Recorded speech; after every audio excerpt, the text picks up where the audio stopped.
여러분 안녕하세요. 이번 주 강의를 시작을 하겠습니다. 지금 직장 내 정치 심리가 진행이 되면서 이제 여러분들이 자기 인생의 어떤 패러다임, 그러니까 내 인생의 목표라고 할 수가 있겠죠. 우리가 아침에 눈 뜨고 목표가 있어서 생활을 한다고 시작을 하지만 사실은 애매한 경우가 많죠, 그렇죠? 그냥 다람쥐 쳇바퀴 돌듯 직장에 다니는 분들, 남들이 보면 또 안정이 됐다고 부러워할 수 있지만 본인은 정작 내가 목표가 있는 건지, 그저 그 달 벌어서 생활비 쓰고 나면 없다든지 이렇게. 그렇지만 어쨌든 우리가 이런 강의를 듣는 목적은 이번 주에 다루는 내용, 그러니까 직장에 우리가 적응을 하고 또 내가 부적응인지, 그래서 이런 이론적인 공부는 그런 이제 기준을 알아보는 거죠. 내가 과연 좀 적응을 제대로 하고 있는 건지, 부적응인지. 그리고 내가 아무리 노력해도 되지 않는다면은 혹시 내가 타고난 어떤 취약성이 있는 것인지. 그러니까 유전적으로 타고난 그런 게죠. 몸만 유전이 있는 게 아니고 마음의 유전도 있죠. 성격적인 그런 약점이라든지 이런 거. 그다음에 이제 탄력성은 그 사람의 강점이라고 할 수가 있겠어요. 약점이 있으면 또 강점이 있게 마련이죠. 취약성과 탄력성에 따라서 대처할 수 있다는 거. 그래서 그 대처 기술을 어떻게 마련할지를 이번 주에 알아보겠습니다. 네, 적응이라는 것은 일단 우리가 스트레스가 없을 때는 굳이 적응이라는 말이 그렇게 생각이 나지 않겠지만, 적응이 일단 그죠? 마음에 떠오른다고 하는 것은 우리가 여러분들이 실제 행동하는 거. 여러분이 실제 행동하는 거는 지금 강의 개강하고서 중간고사가 지났는데도 게시판에 한번 안 들어오신 분들, 실제 행동이 그런 분이, 그죠? 게시판 활동을 참여하지 않는 분. 근데 원하는 거는 A 학점을 원한다. 그렇지만 강의 계획서에 보시면 게시판 참여도가 들어가게 돼 있죠. 그렇죠? 이렇게 실제 하는 거랑 원하는 게, 그죠? 근데 환경은 뭐예요? 바로 이 과목이 요구하는 게 환경이 되겠죠. 평가 기준 같은 거, 이런 거. 그래서 여러분들이 과연 이 과목 하나만 보더라도 수강 신청한 이 과목에 적응을 잘하고 있나 보시려면은 여러분의 실제 행동과 여러분이 이 과목을 통해서 원하는 거와 환경이 요구하는 것 사이 균형이 맞아야지 적응을 잘하는 거라고 할 수가 있습니다. 물론 원하는 게 여러분들 그냥 난 학점은 별로 상관없다, 통과만 되면은 들어보고 싶은 과목이었다, 그러면 또 다른 기준이 있겠죠. 그래서 이 적응에 대한 걸 생각을 해보시고요. 좀 강의 노트가 빽빽한데요. 여러분들이 어떤 이제 생활에서 직장이 됐든 학교 생활이 됐든 실패했다고 하는 거, 이거는, 그죠? 여러분들이 한번 실패했으면 빵점이다, 이게 아니고 적응에 실패했다는 거죠. 물론 실패라는 단어가 참 별로 듣기 좋지 않죠. 그래서 적응을 잘 못했다. 그렇기 때문에 그거를 부적응을 적응으로 바꾼다면은 상황은 달라지겠죠. 적응이라고 하는 것은 앞에서 말했듯이 여러분이 실제 무슨 행동을 하는지, 원하는 게 무엇인지, 원하는 것은 무엇인지, 또 환경이 요구하는 거, 내 직장이 요구하는 건 무엇인지, 이거에 균형을 이루는 거. 그러니까 이 삼박자가 맞아야 된다는 얘기죠, 그렇죠? 그래서 우리가 자기 나름의 인생 계획, 그걸 패러다임이라고 얘기했죠. 패러다임이 있다. 패러다임이 있고, 패러다임이라는 건 우리가 만든 일종의 어떤 지도라고 할 수가 있죠, 그죠? 이렇게 하면 된다. 이런 걸 성공이라고 한다. 이렇게 해서 일종의 관념적인 생각의 지도라고 할 수가 있는데, 그렇기 때문에 이게 완벽한 건 아니에요. 그렇지만 우리가 정상인으로 살아가자면은 내가 속한 세상의 패러다임에 어느 정도 맞출 필요는 있겠죠. 또 나이가 들면은 나만의 패러다임도 있어야 되고, 그래서 이걸 가지고 주도적으로 살아라. 그죠? 이제 복습을 해보면, 그죠? 이런 내용을 강의 앞에서 했었죠. 그러니까 주도적으로 살아라. 그러기 위해서는 내가 관심을 갖는다고 해서 모든 것에 뛰어들지 말고, 그 관심 중에서도 내가 영향력을 발휘할 수 있는 거, 여기에다가 에너지를 집중해야지만 성과가 있다는 걸 하고, 이 주도성 과제를 정해서 30일간 연습하라고 했는데, 제가 해보니까 여러분들에게 덜컥 과제를 내놓고, 물론 리포트로 받는 건 아니지만 좀 걱정스러운 게, 관심이라는 건 뭐예요? 내 마음이 어디로 향하고 있는 거기 때문에 굉장히 좀 그죠? 다양하기도 하고 산만하죠. 관심의 특성은 산만해요. 인간의 관심의 특성은 산만하고 탐욕스럽고 개인 중심적이고, 근데 거기서 과연 내가 이 중에서 어떻게 영향력, 실천을 할 수 있는가, 여기에 집중을 하면서 정신이 차려지죠. 그러니까 제가 지금 집에서 키우기는 강아지가 아파가지고 굉장히 제가 신경이 많이 곤두서 있는데요. 이 사람하고 다르다 보니까 의사소통도 안 되고, 그러니까 병원에서는 이제 막 아주 굉장히 난이도가 높은 수술을 권하고, 제가 또 경험도 별로 없고, 그래서 그러고 있는데 마침 강의를 하다 보니까 내가 강의 준비할 시간에도 관심이 강아지한테 가 있다. 근데 사실은 생명이 죽고 사는 거는 내가 할 수 있는 게 없기 때문에, 물론 최선을 다해서 돌봐주지만 이 강의 준비할 땐 해야 되고, 이렇게 영향력이 있는 대로 자꾸 마음을 이렇게 끌고 와야 된다는 거. 이렇게 했는데도 오늘 약을 잘 먹이고 정말 정성껏 돌봐줬는데 다음날 보니까 상태가 더 안 좋아졌어요. 이렇게 될 때는 제가 이렇게 강의를 했는데도 불구하고 제 관심으로, 마음이 전부 다 여기 관심으로 가가지고 뭐예요? 우리 강아지 진순이가 빨리 나았으면 좋겠다. 이래가지고 그거는 빨리 나았으면 좋겠다는 건 내 관심이지, 내가 영향력을 발휘할 수 없는데도 그게 안 되니까 막 짜증이 나고 막 이게 느껴졌거든요. 그래서 여러분들도 아마 열심히 과제를 하시는 분들은 내 관심을 자꾸만 그죠? 그 중에서 실천할 수 있는 것만 골라서 한다고 하더라도 중간에 안 되면은 벌컥 화가 납니다. 그거는 왜 그래요? 밑에 깔려 있는 게 우리는 욕심이 많죠, 그죠?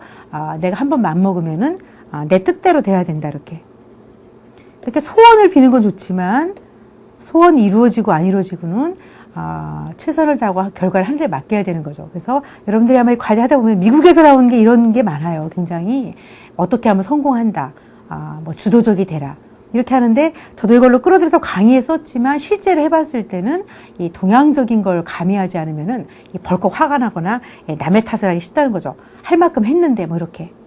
그래서 할 만큼 했다는 거는 마음이 다시 관심으로 가는 거죠, 이렇게. 그죠? 그래서 우리가 동양적인 건 뭐예요? 어쨌든 매사에 내가 했다는 걸 내어놓으라고 그러죠, 그죠? 내가 했다는 거. 저는 정말 운동은 거의 빵점이다시피 하는데, 옛날에 체력장 연습할 때 매달리기 하나만 만점을 받았던 것 같아요. 그러니까 골프는 더더욱 할 줄도 모르고, 그게 왜 재밌을까도 전혀 짐작을 못하는 사람인데, 텔레비에서 한번 우리나라 최경주 선수, 우리나라 그죠? 이름까지 알려주시는 아주 우직하게 생긴 남자 최경주 선수가 인터뷰하는 걸 봤는데, 그러니까 뭐 전라도 아주 외진 완도에서 태어나서 처음에 역도 선수가 되려고 연습을 했다는 거죠. 그랬는데 이제 골프가 뭔지 시골에서 알았겠어요. 바닷가 섬마을이죠, 그죠? 골프장이 닭장인 줄 알았는데 닭장이 너무 커서 아마 꿩을 키우는가 보다 했다고 우스갯소리를 하시던데, 근데 아무튼 골프를 하기로 해서 미국으로 진출을 해가지고 영어를 못하니까 굉장히 고생도 많이 했겠죠.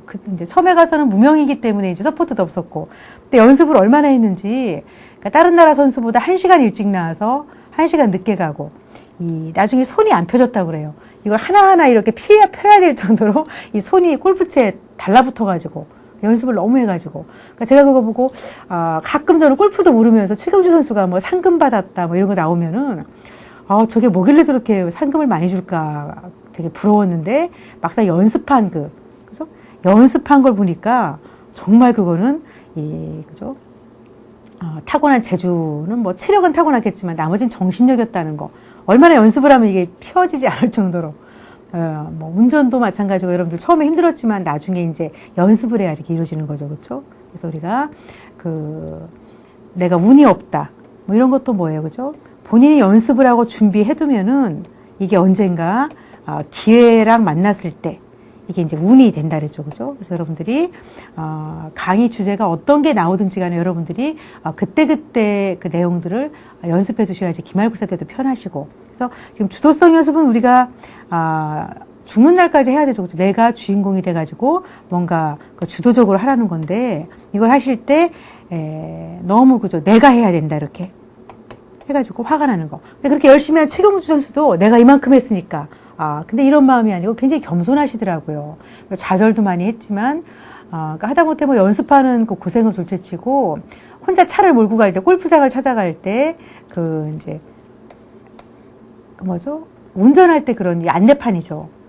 왼쪽으로 가자마자 다시 오른쪽으로 돌아가라 이런 거. 이제 그 나라에 맞게 영어가 씌어있기 때문에 그런 걸 몰라가지고 막 헤맸던 거 이런 거에서 이 골프 연습보다도 영어를 몰라서 더 힘이 들었다 이런 말을 했는데 그분이 하는 말이 한 2시간 자고 골프할 때가 제일 잘 된대요. 잠을 적게 자서 잘 됐다는 게 아니고 잠을 적게 자서 컨디션이 안 좋으니까 조심한다는 거죠.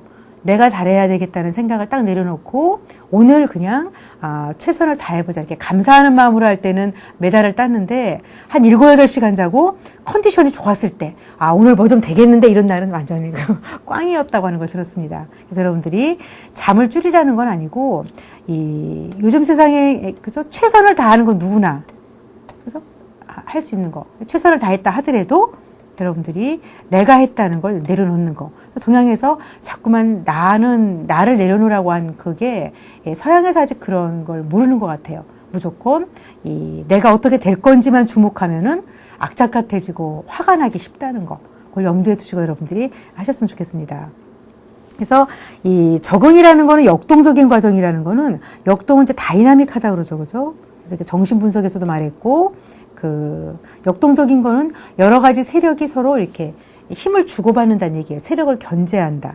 그래서 이 적응이라는 것은 인간이 환경에 반응하고 여러분들이 지금 취업을 하기 위해서 그 취업 환경 아주 열악하죠. 20대 분들이 그죠? 환경에 반응해서 뭐 도서관에 열심히 공부하고 또 환경 내에서 발생하는 변화 열심히 공부했는데 그죠 뭐 그런 대기업에서 뭐 뽑을 계획이 없다고 하더라. 1년을 기다려야 된다든지 이렇게. 그래서 이런 이 적응 하나만 보더라도 개인의 그런 환경과 그죠? 사회에 따라오는 변화 같은 거에 역동적으로 반응을 해야 된다는 겁니다. 그러니까 끊임없이 노력해야 된다는 얘기죠. 그래서 개인이 어떻게 적응하느냐는 두 가지에 달려 있는데 일단은 그 사람의 성격이 중요하죠. 그죠? 예를 들어서 뭐 타고난 그런 기술적인 것도 있겠지만 그 사람의 태도가 긍정적인 사람인지 부정적인 사람인지 또 신체적인 조건 이런 것들이 적응에 영향을 준다는 거. 특히 그 사람의 태도는 무척 중요하죠. 그러니까 긍정적이라는 게 있고 부정적이라는 태도. 그러니까 부정적인 사람들이 또 똑똑하면 더 문제가 심해지는 것 같아요. 부정적인 사람들이 자기가 부정적이라는 걸 모르고 똑똑하면은 매사에 트집쟁이가 될 수 있는 거. 하늘에서는 이 사람이 똑똑하면서 부정적이라는 걸 알아주는 게 아니고 너는 매사에 트집 잡았지 하고 나중에 트집 잡힐 사람이 될 수 있다는 거. 그래서 잘못된 것도 눈 감아 주라는 게 긍정이 아니고 뭐죠? 정말 현명하게 긍정적이 된다는 것은 뭐예요? 뭔가 트집 잡을 게 있음에도 불구하고 저 사람은 왜 저럴까? 어떻게 하다 저렇게 됐을까? 한계를 이해하려고 노력하는 거. 그런 포용력이 필요한 것 같습니다. 그래서 이 적응은 그 사람의 성격도 중요하고 상황. 내 성격이 아무리 긍정적이라도 상황이 너무 힘들다면은 그죠? 나는 성격이 긍정적인데 우리 집에 그 갈등이 심하다. 가족 또 자연재해를 만났다. 그래서 이 적응은 이 두 가지가 다 맞아 떨어져야 되겠죠. 그래서 이 두 가지가 바로 내가 어떻게 생존할 건지, 얼마나 만족할 건지, 성공할 건지를 결정하는 거. 일단은 내 성격을 알아야 되고 또 내가 속해 있는 상황이 어떤 것인지. 근데 뭐 아주 극단적인 경우에는 상황이 나를 뒷받침 안 해줘도 내가 그 성격을 원만하게 성숙하게 노력해서 극복할 수도 있습니다. 또 어떤 사람은 상황은 굉장히 성공하기 좋은데도 본인의 성격을 타고난 대로 개발하지 않아가지고 발전이 없는 경우도 있겠죠. 그래서 우리가 이 나와 환경 모두 오랜 기간 동안 지속적으로 그죠. 물론 타고난 성격이 뿌리째 변하는 건 아니지만 변하기 때문에 이 적응이 항상 필요하다는 거. 특히 현대사회는 변화가 빠르니까 한 가지 상황에서 성공했다고.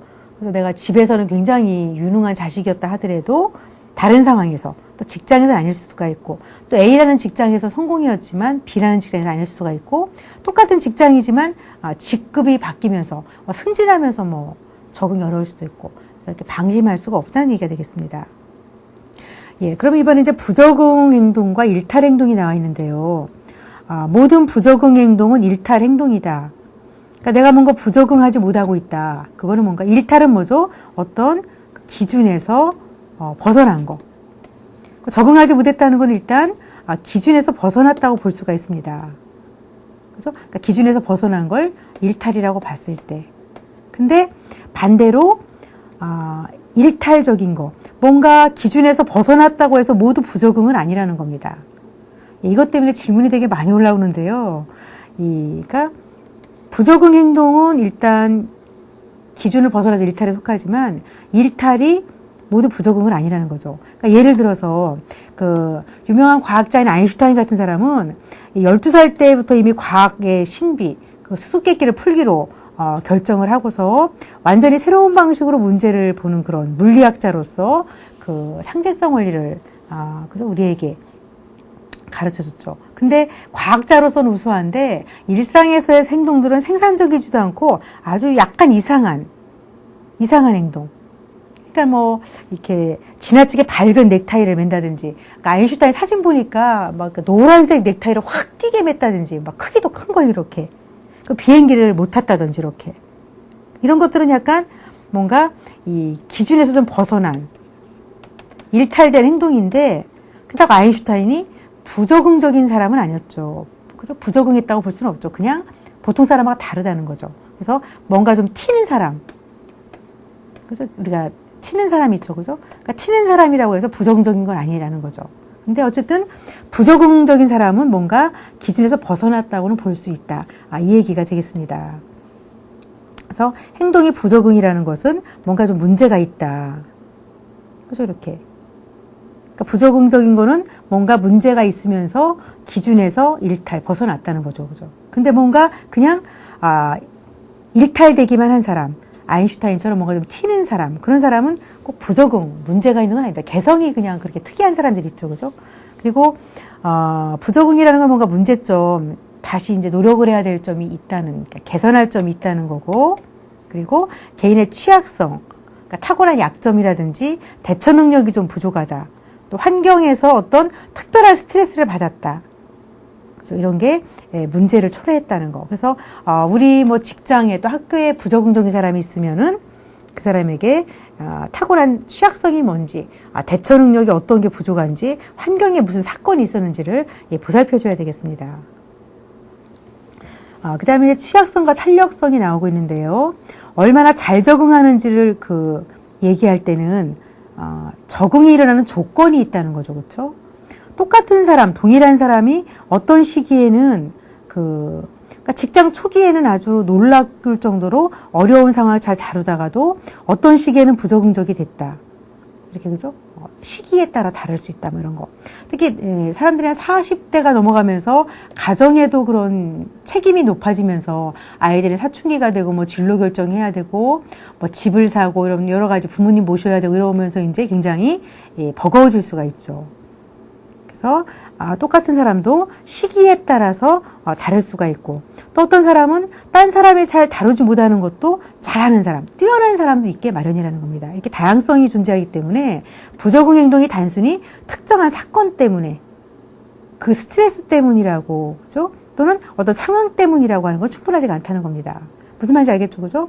똑같이 입사했는데 어떤 사람이 그거를 어떤 특정한 사건, 그러니까 A라는 과장님 때문에 스트레스다, 이렇게 말할 수가 없다는 거죠. 왜냐하면 그거를 잘 다루는 사람이 있기 때문입니다. 또 어떤 상황이라고도 할 수가 없죠. 그죠? 그래서 이 스트레스는, 뭔가 스트레스가 있다는 거는 뭐예요? 나에게 뭔가 요구되는 게 있다. 여러분들이 과목을 들으면서 스트레스 받는 건 뭐가 있어요? 요구.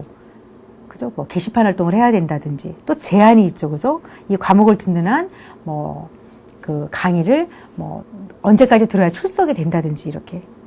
그 다음에 또 그 기회를 부과하는, 그죠?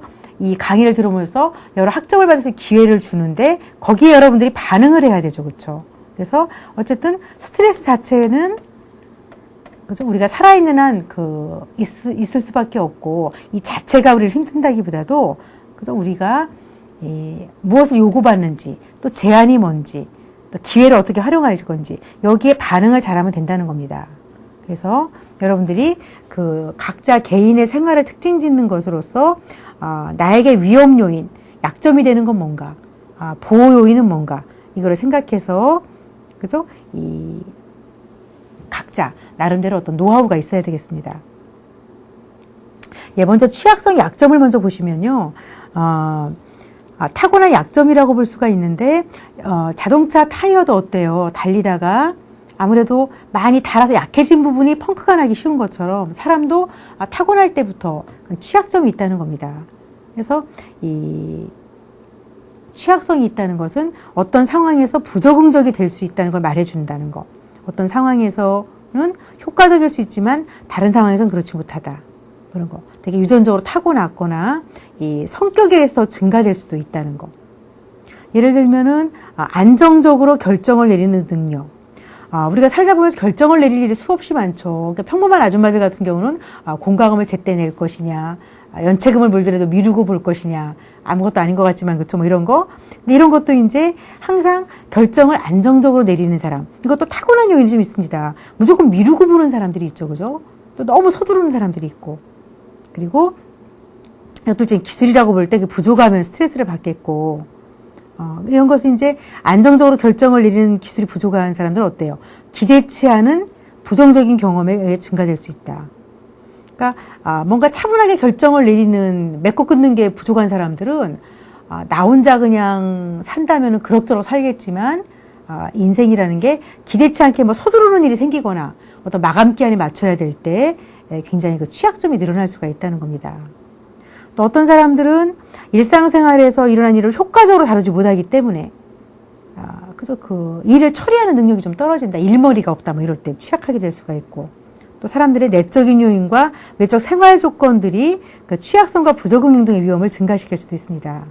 그 내적인 요인이라는 건 예를 들어서 나이가 어린 아이들 이런 것도 그 내적인 요인이라죠. 환경은 외적인 요인이고 내적인 건 사람의 요인이죠.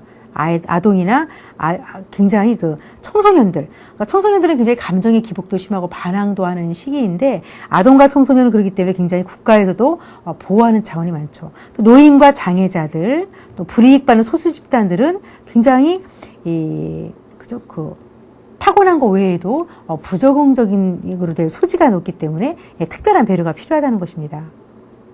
예. 그다음 보호 요인은 뭐예요? 한 사람이 그 높은 위험 요소가 있다 해도 보상해 줄 만큼 탄력성을 타고났다. 효과적으로 역경에 직면할 수 있는 그런 타고난 장점, 강점이라고 볼 수가 있겠죠. 그래서 이런 게 있으면 어떻게 보상받느냐면은 정서적인 불쾌감, 뭐 이런 거, 그렇죠? 기분이 좀 나쁜 상황도, 좀 그걸 감당할 수 있는 그 장점이 있다든지 이렇게. 바람직하지 못한 생활 조건, 개인에게 위협이 되는 경험, 이런 것이 우리가 살면서 맞닥뜨리는 스트레스인데 이런 것들을 극복할 수 있는 강점이 있는 사람이 있다는 겁니다. 특히 이제 앞에서 성격 검사 해봤겠지만 이 정서적인 불편감을 그 감정 처리를 못하는 사람들이 있죠, 그죠? 감정 처리. 감정이 풍부한 건 좋은데 거기에 휩싸이는 사람들이 뭐야? 가슴형 성격들이 그렇죠, 그죠? 이런 것들 타고난 요인들. 그래서 이 탄력성 있는 사람들은 종종 유능한 대처 능력이 있다고 볼 수가 있는데, 대처 기술이 있으면 이제 우리가 그걸 가지고 시도를 할 때 우리가 얼마나 유용하게 쓸 수 있는지, 스트레스 상황을 다룰 때 쓸모 있게 적용을 할 수가 있다는 겁니다. 그렇다면 보편적으로 타고난 그 강점 중에서 스트레스를 대처할 때 도움이 되는 것들은 뭐예요? 기왕이면 건설적으로 생각하기. 너무 이렇게 자격지심 갖고 열등감 있게 생각하지 말고 건설적으로 생각하기. 또 문제가 발생하자마자 바로바로 다루기, 미루지 않기. 또 융통성 있게.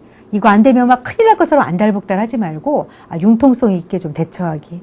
그리고 내가 나에게 주어진 상황에서 어떤 기술이 효과가 있고 아닌지 자기한테 그 피드백을 제공하기. 이런 것들이 차분하게 스트레스를 좀 면하게 해줄 수가 있다는 겁니다. 이런 걸 강점으로 타고나신 분들은 그쵸?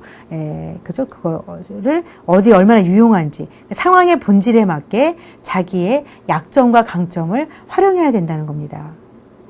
그리고 효과적인 그런 대처 기술을 다양하게 가지고 있으면 어때요? 그죠? 굉장히 그 자기의 자아 개념, 자기 지향성, 그러니까 자신감이 생긴다는 얘기죠. 딱 갖다 쓸 수 있으니까. 그리고 자기 행동을 통제하는 능력이 생겨가지고 이 환경까지 변화시킬 수 있다. 그러니까 우리는 보통 환경이 나에게 스트레스를 준다고 그러지만 내가 이런 것들을 갖추고 있으면은 내가 환경을 변화시킬 수 있다는 얘기예요. 내가 주도적이 되면 얘기했죠, 그죠? 건설적으로 생각하기, 그러니까 합리적으로 생각하기랑 마찬가지겠어요. 특히 사이버 수강생들이 이제 직장 다니면서 역할이 많은 상황에서 뭐 경제적으로 넉넉지 않은 상황에서 공부할 때 힘들 때 건설적으로 생각하기. 어쨌든 그죠? 공부를 맞춰가지고 반드시 미루지 마시고 휴학하는 분들을 꽤 많이 보는데요. 휴학은 이제 요즘에 휴학은 뭐 다양해서 뭐 해외 연수를 가거나 자기 개발로 쓰는 분도 있는데 현실이 너무 힘들어서 휴학하신 분들 같은 경우 후회하는 경우를 많이 봐요.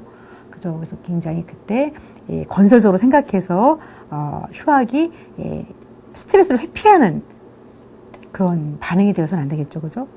회피는 결국 나에게 책임으로 돌아오기 때문에 융통성 있게 어떤 게 효과적인지를 많이 이제 의논을 해보는 것도 필요할 것 같습니다. 네, 그다음 보호 요인은 뭐예요? 임상적인 중재는 전문가들이 이제 중재 나서가지고 뭐 치료한다든지 이런 거죠. 임상적인 중재는 사람들이 취약성을 그죠? 그 사람의 취약성을 알아가지고 도움을 주는 방법으로 그죠? 이 탄력성을 좀 증가시켜 준다.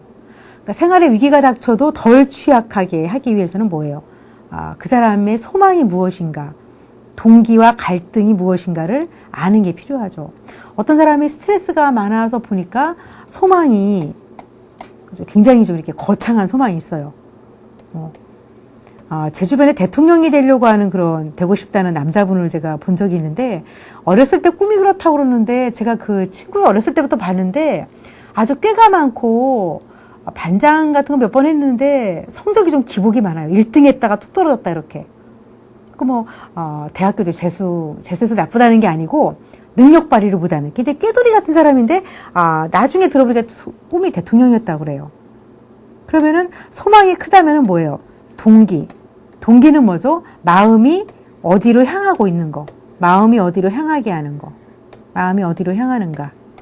살인 동기 뭐예요? 마음이 살인 쪽으로 가 있다. 성취 동기, 성공으로 가는 거. 근데 문제는 동기만 있다고 되는 게 아니고 거기에 실천이 따라야 되는 거죠. 그렇죠? 이렇게. 그래서 이게 언밸런스, 균형이 안 맞을 때 이 갈등이 생기는 거. 그래서 여러분들이 그렇게 내가 타고난 보호 요인을 그죠? 잘 써먹기 위해서는 내 소망과 마음이 어디로 가는 동기 그리고 그 갈등에 대해서 깨달아가지고 학습할 필요가 있다는 겁니다. 그죠? 어떤 사람에게는 그죠? 자기가 처한 상황에 대해서 생각을 바꾸는 거 우리가 많이 연습했었죠, 그죠? A, B, C, D, E라고 그래가지고 인지치료에서 어떤 증상이 생겼을 때 자꾸 복습 많이 하죠, 그죠? 증상이 생겼을 때 이제 컨시퀀스라고 결과라고 이제 하는데요. 결과적으로 어떤 증상이 생겼을 때 어떤 사건에 대해서 자꾸 핑계를 대지 말고, 그죠? 사건에 핑계를 대지 말고 그것을 바라보는 B, 내 신념이 어떤지 B. 반드시 뭐뭐 해야만 된다가 너무 융통성이 없을 때 그거를 논박해서, 그죠? 논리적으로 반박해가지고 이 상담의 효과, 감정이 누그러졌을 때 상담의 효과가 온다. 그래서 이펙트가 온다 그랬죠, 그죠? 중요한 것이 바로 빌리프였죠, 빌리프. 나의 신념을 보는 거. 내 소망이 강한 건 좋은데 그 신념이 너무 융통성이 없을 때 갈등이 오겠죠. 그래서 스트레스라는 거는 뭔가 나에게 요구사항이 있다. 그죠? 스트레스 받게 되죠. 또 근데 내 꿈을 이루기에 제한이 있다. 또 기회가 부여됐지만 그만큼 내가 노력해야 된다. 이런 게 이제 스트레스랑 관련되는 건데 어떤 상황이 그죠? 나에게 스트레스인지 아닌지는 우리가 어떻게 그걸 해석할 건지 평가할 건지 그죠? 중요하죠, 그렇죠? 어떻게 해석할 건지랑 또 능력이 중요하다는 겁니다. 그래서 이 프랭클린 같은 경우죠. 그 나치 수용소에 가서도 그 상황을 어떻게 해석했는지에 따라서 인생이 달라졌죠. 평가하는 거. 기왕이면은 긍정적으로 평가하고 그다음에 능력을 갖췄을 때 좋은 거겠죠. 근데 우리 각자는 우리가 경험하는 생활 사건이 다르고 또 각자의 취약성도 다르죠.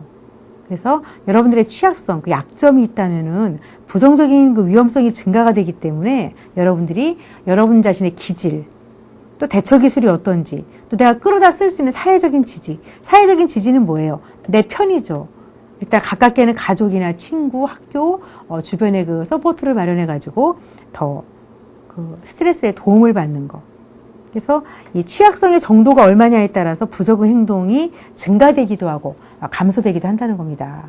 특히 외국에서는 이제 사회복지가 잘 된 나라이기 때문에 물론 사회복지에 투자 많이 했다가 좀 외국이 힘들어지긴 했는데 특히 이제 그 결손 그 가정이라는 분들에 대한 서포트가 많죠. 그래서 충분히 사랑을 받지 못한 아동은 그죠? 어렸을 때부터 충분히 사랑을 못 받은 아동은 그렇지 않은 아동에 비해서 좀 유복하게 자란 사람에 비해서 행동장애의 가능성이 더 많다는 겁니다. 더 취약하다는 얘기는 그렇죠. 그러니까 뭔가 어렸을 때 사랑을 못 받았다고 반드시 나중에 행동장애, 뭔가 행동에 문제를 일으킨다는 게 아니고 그런 건 아니고요. 그럴 가능성이 많다는 거죠. 왜냐면은 그 타고났을 때부터 충분한 사랑을 받아야지 뭐라 그랬어요. 사람에게 자존심이 생기고 더욱 중요한 거는 이 자신감이 생기는데 어렸을 때부터 그런 게 충분하지 않았을 때 뭔가 그 타고난 약점이 더 그죠 이렇게 치유가 안 되고 그 스트레스에 취약하기 때문에 행동장애로 이어질 수가 있다는 얘기가 되겠습니다. 예, 개인의 탄력성, 그럼 우리가 탄력성에 기여하는 요인은 뭘까? 기여하면은 나 자신을 긍정적으로 보자. 긍정적인 자아 개념. 그리고 주의 깊고 독립적이다. 어떤 상황이 왔을 때 막 안절부절하지 말고 주의 깊게 침착하게 나 혼자 좀 마음을 정리해 보는 거. 여기저기 막 너무 묻고 다니고 막 그러지 말고. 어떤 문제가 생겼을 때 그런 분들 많죠. 그죠? 컴퓨터 앞에 앉아서 하루 종일 그 검색만 하시는 분들. 그래서 검색은 필요한 것만 하시고 침착하게. 그리고 세상의 변화에서 새로운 걸 너무 두려워하지 말고 좀 즐겨봐라. 그래서 우리가 상황을 어떻게 다룰 것인가에 영향을 주는 그런 기질적인 거는 여러분들의 그 행동 수준, 아주 활동적인 게 좋을 수도 있고 부정적일 수도 있죠. 또 기분 상태. 너무 방방 뜨는 사람은 일시적으로는 명랑한 것 같지만 주의가 산만할 수 있고 또 주의 산만 중요하죠. 그렇죠? 주의가 얼마나 산만하냐, 기분이 얼마나 침착하냐, 행동이 얼마나 활발하냐 이런 거. 그래서 아주 활발한 사람, 풍부한 에너지는 뭐예요? 어떤 걸 계획하고 목표를 성취하려고 할 때는 장점이 될 수가 있는데 너무 성급하게 판단하거나 그죠? 또는 끼어들지 말아야 될 때, 개입을 회피해야 될 때는 약점이 될 수도 있다는 겁니다. 그죠? 그래서 한 가지가 약점도 되고 장점도 될 수 있다는 거. 그래서 여러분들이 자기의 기질적인 요인이 나의 기대를 또 다른 사람의 기대를 충족시키지 못할 때는 이 적응적인 문제가 될 수 있다. 그렇죠? 활동적인 거. 또 너무 활동적이지 않고 너무 지나치게 내성적인 것도 문제가 되죠. 그러니까 내성적인 사람들은 신중한 거는 좋은데 너무 자기 판단에만 매달리고 주관적이고 또 시야가 좁을 수도 있고 물론 내상적이면서 시야가 넓은 사람들은 굉장히 또 탁월한 게 있겠지만 이래서 이런 게 자칫하면은 어떤 열등감이 될 수도 있다는 거 다각적으로 살펴보시기 바랍니다. 예, 그 다음에 개인의 탄력성에서 그 새로운 자극에 너무 움츠리는 사람들. 그죠? 그래서 특히 애들이 이제 유치원 갈 때 처음부터 그게 드러나죠. 엄마가 우리 아이가 어떤 성격인지 몰랐는데 유치원에 처음 입학할 때 막 안 가려고 너무 심하게 울고 뭐 이럴 때, 그죠? 그래서 그거를 심한 스트레스 경험할 때 그 아이가 커서도 그럴 것이냐는 100%는 아니지만 유전적인 게 많죠. 생물학적으로 뭐 타고난 어떤 그 체질이 뭐 있다든지 또는 그리고 부모의 태도도 중요하죠. 그러니까 부모가 아이들에게 안정애착이라고 그러죠. 그냥 아이를 자기 자식을 내 자식이라고 너무 하기보다는 있는 그대로 존중했을 때 그래서 내 자식이라고 하면 조건이 들어가죠. 그죠? 나는 못 배웠으니까 너는 뭐 어떻게 해주겠다. 나는 가난했으니까 너에게 돈을 물려주겠다. 근데 내 자식이라는 걸 떼고 있는 그대로의 한 생명으로 봤을 때 아이들이 안정된 사랑을 받았을 때 굉장히 차분합니다. 그래서 학교에서 아이들이 선생님 말에 집중을 잘하는 아이들은 벌써 부모님과의 관계도 안정됐다는 말이 있죠. 그죠? 그래서 이 부모님과의 태도 또 개인의 탄력성이 되게 중요합니다. 그리고 나를 둘러싼 우리 나라, 그 시대적인 것도 개인의 그런 스트레스 탄력에 되게 중요하죠. 근데 요즘같이 지금 잘 사는 미국까지도 경제적으로 사회문화적으로 굉장히 경제에 대해서 불안에 휩싸여 있을 때는 어때요? 우리 탄력성이 많이 쭈그러들죠. 그죠? 굉장히 돈에 대해서 걱정하게 되고 이런 것들. 그래서 여러분들이 그 자기의 기준을 한번 살펴보라는 거. 뭐 생물학적인 건 그런 거죠. 뭐 몸, 어디 신체가 취약한 부분이 있는가, 스트레스 받으면 뭐 어디가 약해진다, 위가, 심장 뭐 이런 것도 되겠습니다. 그리고 대처 기술이 이번에 나오고 있는데요. 대처 기술은 뭐 어려움을 어떻게 다룰까. 어떻게 문제를 확인하고, 문제를 확인하는 게 중요하죠. 문제가 있는지도 모르는 사람들은 어때요? 정말 좀 결과가 어둡겠죠. 문제를 확인하고 해결할 때 대처 기술이 필요한데, 성공적으로 극복하는 사람들은 그 방법을 일단 알고 있고, 그죠? 또 준비가 안 됐더라도 미리 예측할 수 있다는 거. 이제 중요한 거죠, 그렇죠? 우리가 내 문제가 뭔지, 내 인생의 문제가 뭔지 확인하고 해결하려면은 그죠? 그 방법을 좀 알아줘야 된다. 대처 기술. 그러니까 보통 우리가 자기가 보통 생활하는 경험에서 대처 기술은 뭐예요? 무엇에 대한 기대 또는 공포, 또 타고난 어떤 훈련된 기술 같은 거, 희망 이런 것도 그죠? 내가 스트레스를 얼마나 느끼고 어떻게 극복할 것인지는 뭐예요? 내가 기대치가 너무 높아도 어때요? 그렇죠? 굉장히 좌절하기 쉽죠. 현실에 맞아야 되고, 또 공포도 적당히 써야 되는데, 적당히 써야지 좀 조심하고 이러는데, 그게 지나치면 또 위축이 되죠. 그렇죠? 또 기술도 마찬가지로 나의 내가 준비된 기술은 무엇이고 아닌 것은 무엇인가. 뭐 이런 거. 제가 운전면허가 없는데 이제 그게 상당히 요즘에는 뭐 운전면허를 딸 거냐 안 딸 거냐의 문제가 아니고 이제는 굉장히 제가 취약하다는 걸 알겠어요. 굉장히 그런 새로운 데서 다른 건 모르겠는데 운전을 굉장히 두려워해가지고 면허증도 아직 없는데, 그러니까 동생들까지 언니는 대한민국의 안전을 위해서 따지 말라고 하니까 제가 더 기가 죽었는데요. 그러니까 굉장히 이것들이 이제 어떻게 극복할 것인지. 그죠? 그러니까 심지어 제 동생이 제가 그래도 한번 해보겠다. 요즘에 문제도 쉬워졌고, 그래서 꼭 한번 해보겠다. 그랬더니 동생이 저를 말리면서 운전면허 시험 보러 가서 그 면허 시험장 안에서 뭐 화단을 들이받는 사람이 있는데 뭐 언니가 그럴 것이다. 이렇게 이제 기를 죽이는데 어쨌든 저는 희망사항이 그래도 지금이라도 해봐야 되겠다. 뭐 이런 거. 그러니까 여러분들이 남에게는 별거 아닌 것 같은데 자기만의 그죠? 나의 기대치, 또 내가 두려워하는 거. 또 갖고 있지 않은 기술, 무엇을 희망할 것인지를 한번 또 살펴보시기 바랍니다. 예. 그 다음에 이제 대처 기술에 대한 비교가 나와 있는데요.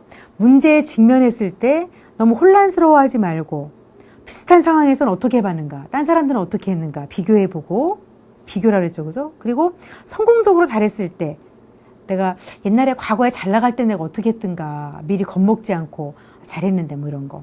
그리고 자기를 좀 믿고 안정을 유지하고 이성적으로 생각하는 거. 이게 참 중요한 것 같습니다. 그러니까 세상이 나를 위해서 뭐 밥상 차려주는 게 아니기 때문에 기왕이면은 너무 혼란스러워하지 말고 안정을 유지하고 이성적으로 생각하는 거.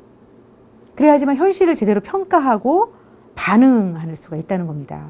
한번 당황을 하기 시작하면은 평가도 그냥 끔찍하게 평가를 하고 그럼 반응할 기운이 없어져 버리죠. 그죠? 그래서 그거는 사실은 타고난 성격에서 많이 생긴다는 거. 그리고 사회관계에 의해서도 주변에 서포트가 많은 사람들은 조금 자신감이 있잖아요. 그죠? 그래서 자기의 성격도 중요하지만 내 주변의 그런 사회적인 관계 그리고 어떤 상황이 닥쳤을 때 과제지향적이고 사실에 초점을 두는 게 좋다는 겁니다. 예를 들어서 지금 새로운 프로젝트가 생겼는데 과제죠, 그죠? 새로운 프로젝트가 생겼는데 안 해본 거예요. 안 해본 거다. 사실 안 해봤다. 사실 안 해봤다. 근데 그럴 때 막 불안하거나 화를 내고 왜 나한테 이런 걸 맡겼나 하지 않고 막 방어하고 그러는 것보다는 뭐예요? 그죠? 사실에 초점을 두고 그럼 기간이 언제까지인가? 내가 못하는 건 어떻게 도움받을 것인가? 이렇게 분석을 해가지고 빨리빨리 반응을 해야 되겠죠. 그렇지 못할 때는 내가 자원이 부족한 거. 예를 들어서 내 능력을 넘어서는 프로젝트라면 물론 그죠? 그거는 또 다른 문제가 되겠죠. 그건 이제 좀 조절을 해야 되겠죠. 그래서 이 상황의 어떤 요소가 나로 하여금 건설적으로 접근을 못하게 하는지를 일단 알아야 되겠고요. 또 특정한 그 대처 행동에 대해서 기초를 확인하기 위해서는 가장 중요한 게 나의 장점과 약점 그리고 상황에서 일어나는 게 뭔지를 분석해보는 게 필요하다는 겁니다. 차분하게. 지금 뭔가 일이 뜻대로 안 되고 있는 게 여러분들이 있다면은 그 상황이 무엇인가? 그죠? 어떤 일인가? 무슨 사건이 생겼는가? 근데 나의 장점은 뭐고 약점은 무엇인가를 이성적으로 한번 차분하게 짚어보라는 겁니다. 예, 그 다음에 이제 대처 기술에서 신체적인 증상을 가진 많은 사람들이 그러니까 이제 제가 저희 집이 심장이 약한 아버지가 이제 심장으로 돌아가셨는데 저도 이제 40대 후반이 되니까 그게 드러나는 것 같아요. 근데 그거를 겁나니까 부인, 아니야, 그게 아닐 거야, 뭐 이렇게 의도적으로 무시하고 자각하지 않으려고 하고 잘못 해석하는 거죠, 이렇게, 그죠? 그래서 심장병에 통증이 왔는데도 사람들은 자꾸 잡아 뗀다는 겁니다. 8, 90%가 다른 걸로 아마 소화가 잘 안 돼서 그럴 거야, 뭐 이렇게. 그러니까 외국에서 조사했어요, 실제로 이렇게. 심장병인 것 같다는 생각이 들면 빨리 병원에 가서 진단을 좀 받고 미리 조절을 하면 되잖아요. 혈압을 낮추고. 근데 그거를 나에게 그런 게 안 일어날 거야. 아버지는 아버지고 나는 나야. 뭐 이렇게. 그래서 의학적인 도움을 제때 못 받고. 심지어는 의사들조차도 가슴에 통증이 왔을 때 내가 아침에 조깅해서 그럴 거야. 이렇게 넘겨버린다는 겁니다. 그래서 자기 문제가 이 신체 증상 하나만 보더라도 스트레스죠. 그죠? 심각성이나 강도, 얼마나 지속됐는지 이거를 중요성을 부인하려는 게 인간의 약한 마음이겠죠. 그렇죠? 그래서 대처 기술은 신체 증상 가진 사람들이 이렇게 현실을 왜곡하고 그러니까 상담을 받거나 이혼하기보다는 인간관계에서도 그런 게 있죠. 그죠? 이혼을 하라는 얘기가 아니고 불만족스러운 결혼관계에서 무엇이 문제인지 그걸 해결해야 되는데 상담을 받거나 그렇게 하기보다는 그냥 질질 끌고 아니라고 이렇게. 그래서 부부간에 좀 관계가 안 좋은 사람들이 아이 교육에 더 몰두한다든지 뭐 돈 버는 데도 몰두한다든지 이렇게 해서 그거죠. 이혼할 시기를 이혼 안 하고 넘어갈 수 있는 걸 놓칠 수가 있겠죠. 또 직업을 잃어버린 실직한 사람들이 내가 뭐가 무능력해서 그런가를 인식하기보다는 사장님, 고용주를 욕하고 또다시 해고될지 모른다는 두려움 때문에 그냥 이참에 좀 쉬자 이렇게 포기한다든지 이런 거. 그래서 스트레스라는 걸 심리적인 장애는 이렇게 특징이 있고 위와 같이 그렇죠? 어떤 사건들과 함께 와요. 몸이 아프다든지 뭐 해고가 됐다든지 이렇게 사건들과 함께 오는데 이왕 왔다면은 그걸 어떻게 평가하고 처리할 것인지. 왜냐하면 그렇게 평가할 때 그거를 뭐 내가 직장에서 나온 걸 사장님 탓을 하면 어때요? 그렇게 평가하게 되면은 감정이나 생각이 막 분노나 공포감, 그러니까 계획이 안 잡히죠. 대처 책략이 안 나오는 거. 그래서 최종 여러분들이 어떤 사건은 우리가 죽을 때까지 겪을 수밖에 없는 건데 여러분들이 어떻게 그걸 받아들이느냐에 따라서 그 최종적인 산물이 나의 자원과 취약성 이런 거, 그죠? 그리고 스트레스 수준을 반영하는 그런 거. 나의 장점과 약점 그리고 스트레스가 얼마나 강한가 이런 거를 최종적으로 고려해 갖고 합리적으로 판단해야 된다는 것입니다. 예, 대처 과정이 이제 또 대처 기술도 중요하지만 대처라는 건 과정이죠. 그죠? 문제를 해결하고 장애물을 극복하고 해답을 어떻게 찾아 딜레마를 해결할까. 그래서 자기의 자원을 활용해야 되는 건데 성공적으로 대처하는 사람들을 보면은 물론 개인 자원이 다양하게 있으니까 우리가 좀 배우라는 겁니다. 중요한 정보를 구한다. 그러니까 실직을 했을 때도 내가 무엇이 부족했고 남은 기술을 어떻게 이용할 수 있을까. 그리고 걱정거리를 나 혼자 갖고 있지 말고 좀 나누자, 남들하고.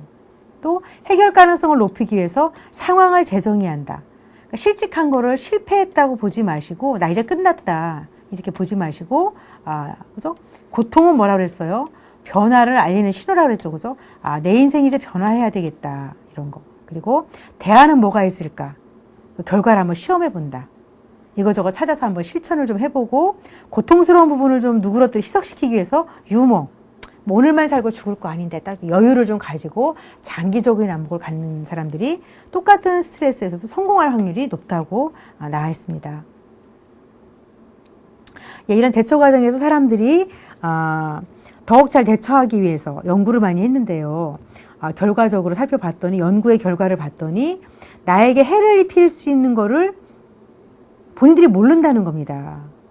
그러니까 사전에 어떤 상황이나 사건이 나에게 그죠? 내가 이렇게 하면 실직될 수도 있다라든지 뭐 이렇게 그거를 그죠? 기대한 자기에게 나에게 기대되고 있는 거를 아는 사람보다 모르는 사람들이 더 스트레스 대처할 수가 없겠죠. 그러니까 알고 있는 사람들 내 인생에 기대되고 있는 게 무엇인가? 그죠? 그런 거. 내가 엄마로서 직장인으로 나에게 기대되는 게 무엇인가? 거기에 그죠? 맞지 않은 상황이나 사건이 생겼을 때 그걸 알고 있어야지만 또 대처할 수 있다는 거. 물론 구체적인 기술이 있다면 더더욱 좋겠죠. 그죠? 안타깝게도 많은 사람들이 별로 훈련하지 않고 그냥 위험한 상황을 맞이했을 때 산에 올라가서 사고 당했을 때도 뭐예요?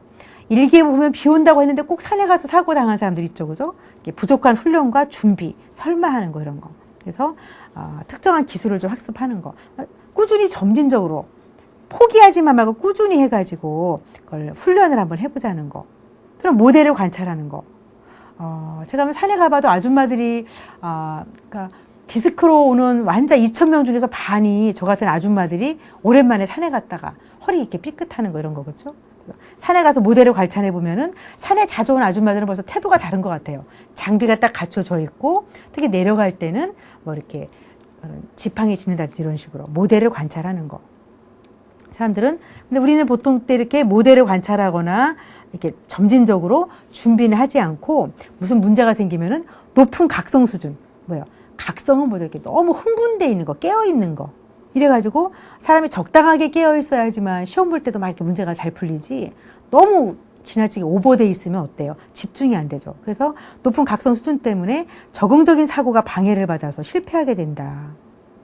그러니까 너무 사건을 만나서 놀라서 각성하게 되면 어때요? 생각이나 느낌, 행동을 관찰하지 않기 때문에 남들 눈에 뻔히 보이는 것도 건설적으로 해결을 못한다는 거. 그래서 우리가 일반적인 기술, 뭐예요?